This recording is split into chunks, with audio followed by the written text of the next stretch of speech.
What's going on, everybody? It's Sunday, September 18th, 2022, and I'm going to be doing a kind of a markup and just a forecast for the week ahead. I know I've kind of pointed out in some of the earlier videos from yesterday and maybe the day before where I thought price was heading, but I'll be doing kind of my markup. I did this last week on the Zoom call. So basically like how I mark up charts, what I'm looking for overall. So there's going to be points where I probably won't be talking where I'm just making annotations. So just go ahead and follow along. I'm going to start out with the monthly I already did. So what I'd like to do is put a vertical line, depending on the time frame, at least a little bit of ways away. That way I can draw my lines out here, and I always mark up my nearest liquidity. So previous month lows, previous month highs, for value gaps, if there's order blocks, breakers, mitigation blocks, etc. If they're inside of here, then I'll annotate it. But for right now, this is what I have on the monthly. There isn't too much information. I'm just kind of looking back at the previous few months here. And something that really helped me with these concepts, because I didn't really know on a monthly or weekly or even a daily when I first began all of this ICT stuff, I got really confused on where to, start from. And I don't know what month the core content it's in, but it's the 30, 60, 90-day look back.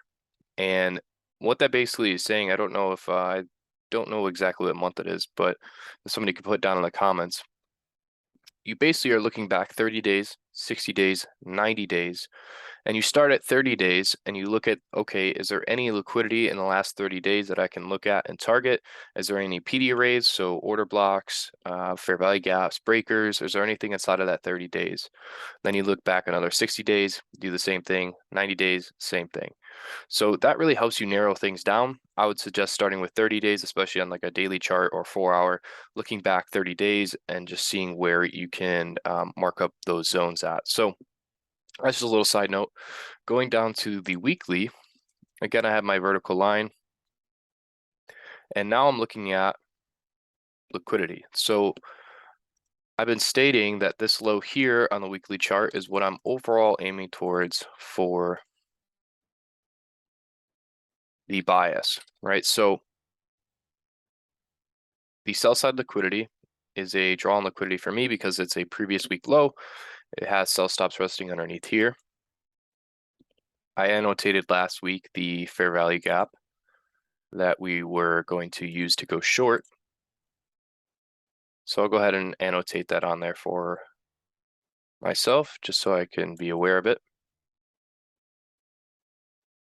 Go ahead and put fair value gap in there.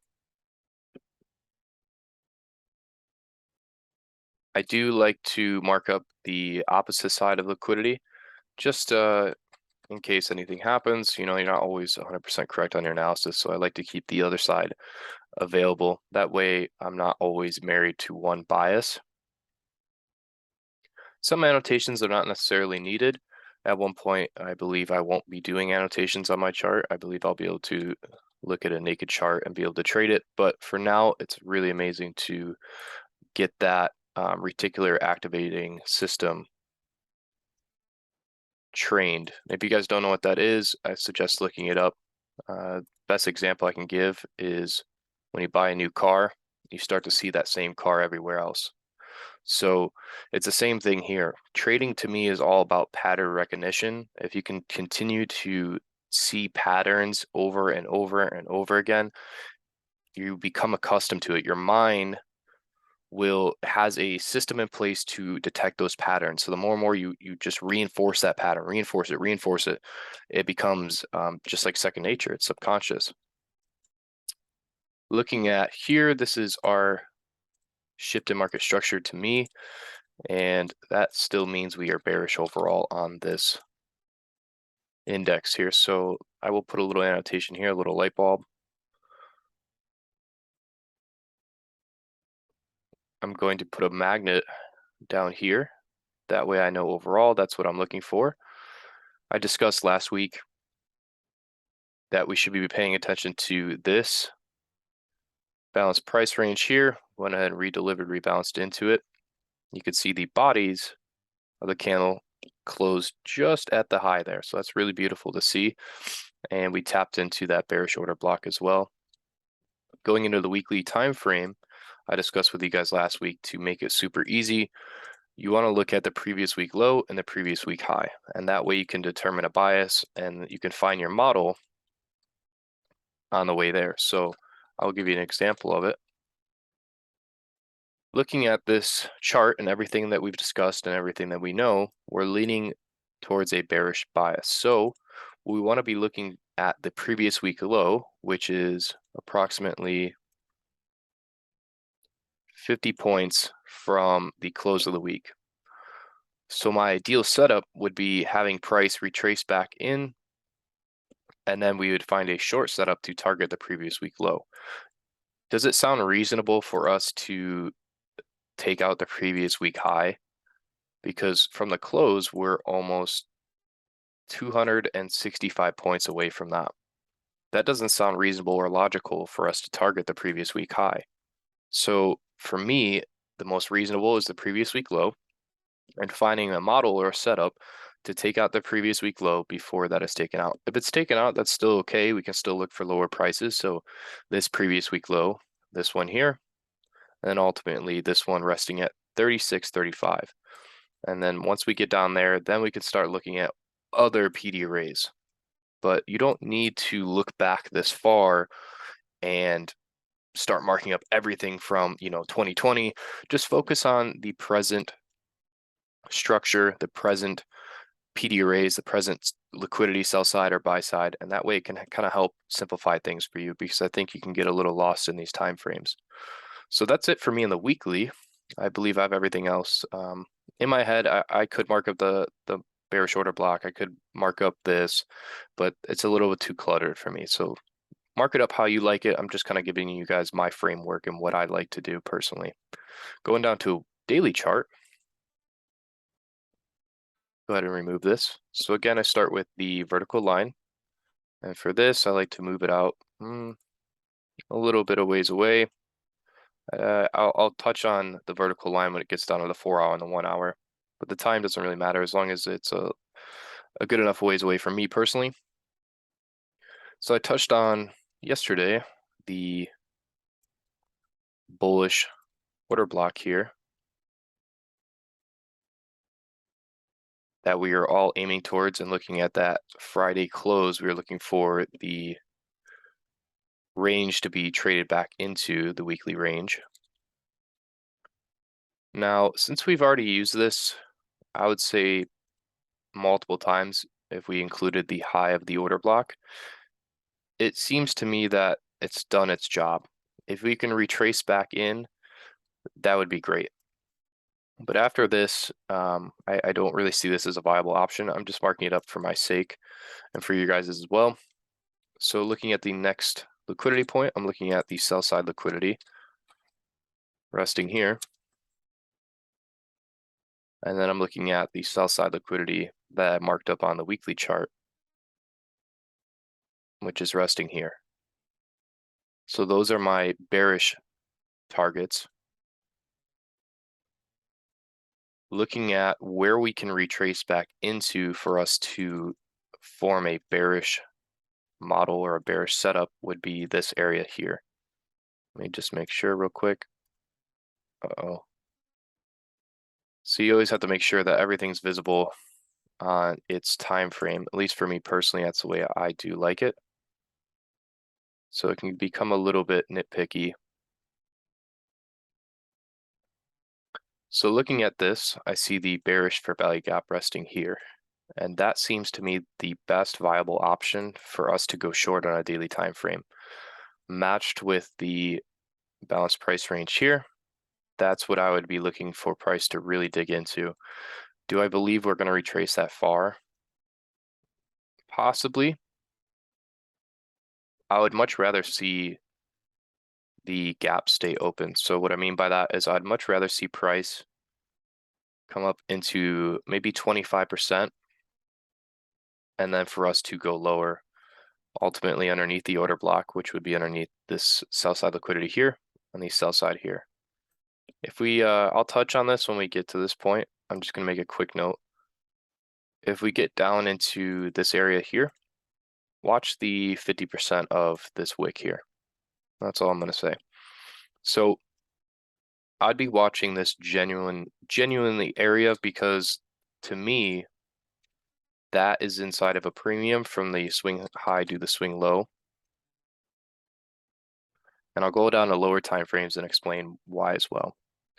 So let me mark up this area as well. It's already done its job, but I do like to mark up kind of the institutional order flow. So what that means is just understanding really where I'm at in the market overall. So we went ahead and respected a bearish PD array, so the fair value gap with the order block. We were inside of a premium, like I talked about. So that's just kind of annotating to me that we are bearish overall. It's confirming my bearish bias. So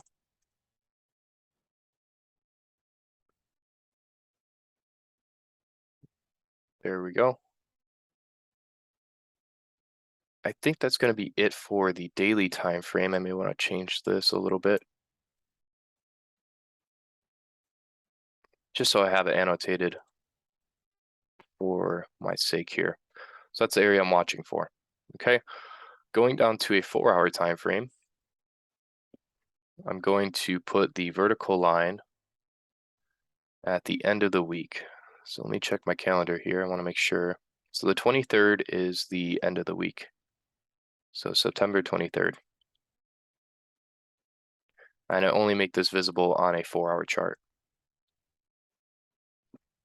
Now what I'm looking at is the liquidity points. So the previous week low is resting here.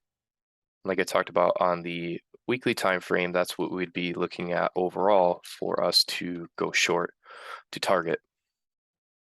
So sell side liquidity is resting here.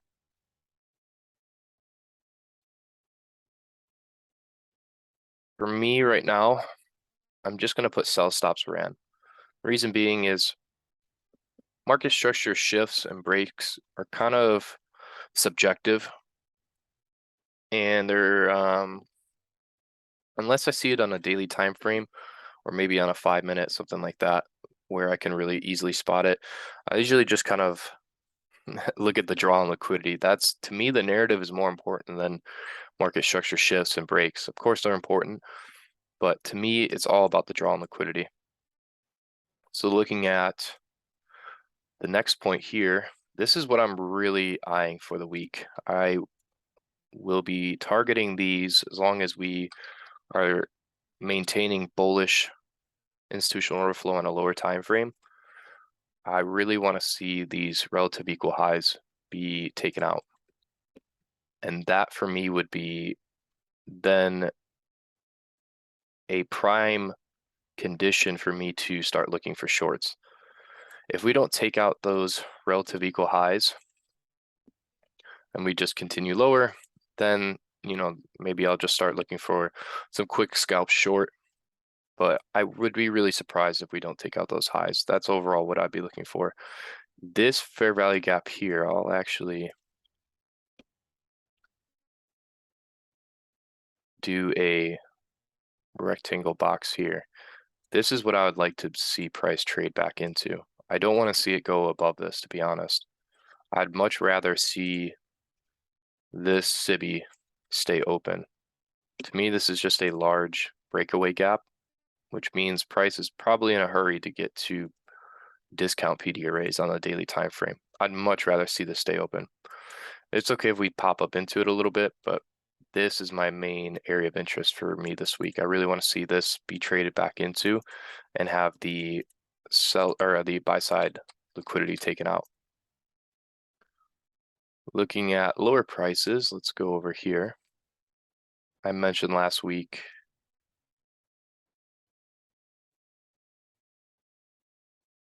sell side's resting there.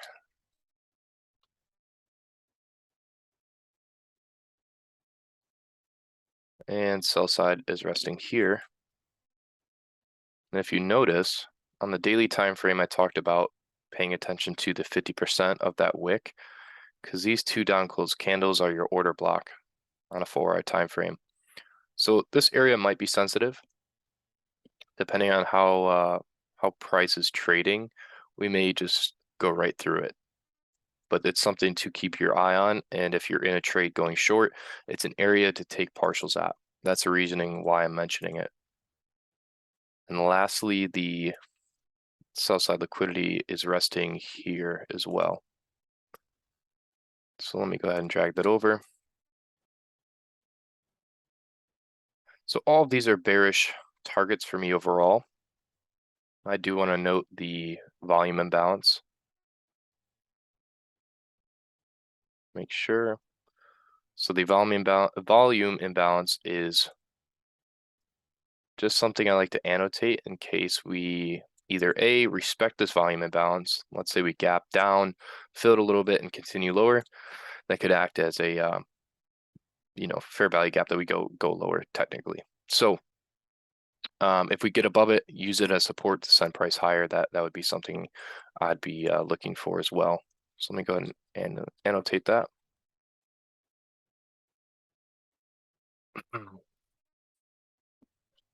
Let me see if I missed anything.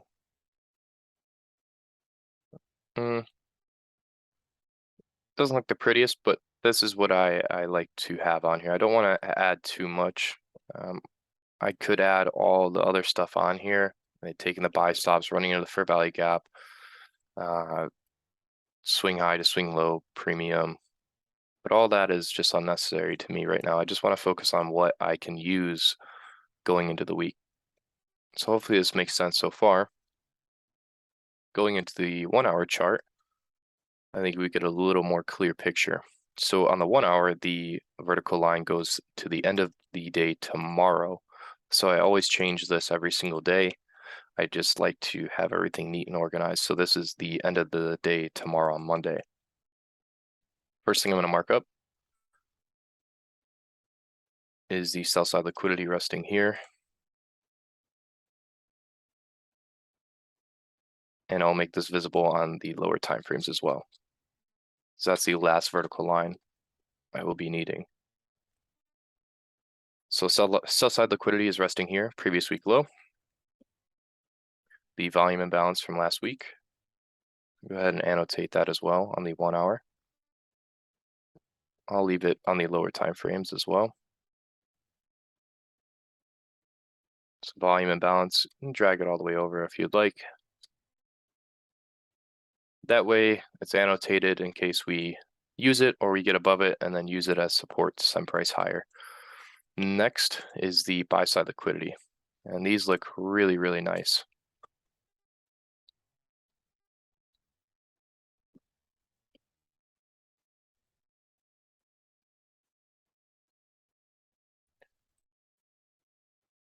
So buy stops are resting here.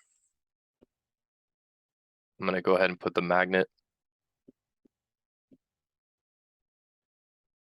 there.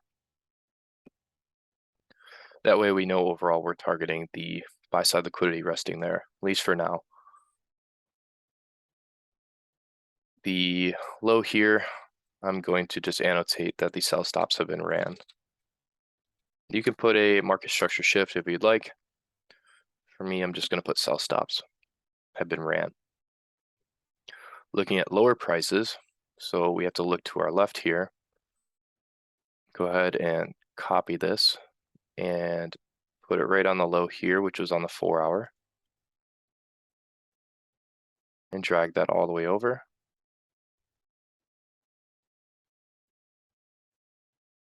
And then one more underneath this low.